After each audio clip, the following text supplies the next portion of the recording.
नराचा नारायण म्हणून दक्षिण कोकणात प्रसिद्ध असलेल्या तुळस येथील जैतिर उत्सवाला सोमवारपासून सुरुवात झाली। अनेक मान्यवरांनी यावेळी श्रीदेव जैतिराचं दर्शन घेतलं। यावेळी सावंतवाडी संस्थानचे युवराज लखमराजे भोसले यांनीही जैतिर उत्सवाला उपस्थिती दर्शवत श्रीदेव जैतिराचं दर्शन घेतलं।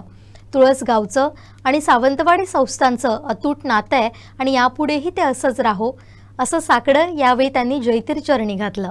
दक्षिण कोकणातील प्रसिद्ध देवस्थान श्रीदेव जैतिर उत्सवाला सुरुवात झालेली आहे आणि या निमित्त अनेक मान्यवर मंडळी, अनेक क्षेत्रातील मान्यवर मंडळी श्रीदेव जैतिराचं दर्शन घेत आहेत। आपल्या सोबत संस्थांचे सावंतवाडी संस्थांचे युवराज लखमराजे भोसले या ठिकाणी उपस्थित आहेत। त्यांनी सुद्धा श्रीदेव जैतिराचं दर्शन घेतलेलं आहे। आज जैतिर उत्सव आहे, आपण दर्शन घेतलेलं आहात श्रीदेव जैतिराचं, काय सांगाल देव?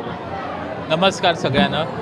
पहिलं आज या तुळस गावामध्ये जैतिर उत्सवाच्या निमित्ताने आज इथं आलो आहे दर्शनासाठी।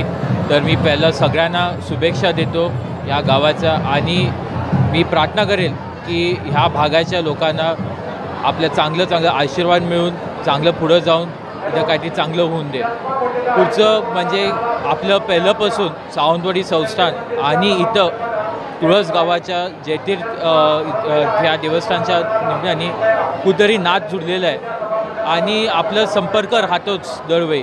आणि ह्या मागचे 4-5 वर्षापासून मी म्हणजे केव्हा बाहेर देशापासून आलो तेव्हापासून दरवर्षी मी येत राहतो आणि कुठेतरी एक समाधान येतो की आपल्याकडे इथं चांगलं येऊन दर्शन घेऊन आणि इतकी एवढे लोकसंख्या येऊन आम्हाला भरपूर आनंद येतो। आणि दरवर्षीसारखं एवढे बाहेरून पण लोक येतात आणि आपल्या गावाकडे येतात परत। एवढं चांगलं दिसतं आहे की कुठं लोक आपल्या देवाला कुठं आपल्या गावाला विसरले नाही आहे। एवढंच मी म्हणेल की आपण सगळेजण दर्शन घ्या, आरामात सांभाळून जावा। पावसाचा पण काळ आहे तर आरामात राहावा, एवढंच मी म्हणेल। नमस्कार।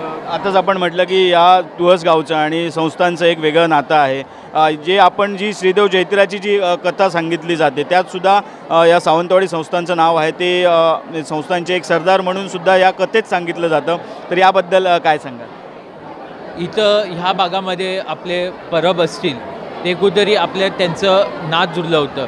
आपले थोडी लढाई झाली होते ह्या भागातून आणि तेव्हा ते आपले इथं सेनापती होते, तर तेव्हापासून तो एक नात जुळलेला आहे आणि तो आम्ही परत नाही म्हणत पण आतापर्यंत आपण जीवन ठेवलेलं आहे। तसंच ह्या पुढं पण असंच राहणार आहे आपलं नात आणि तसंच राहील।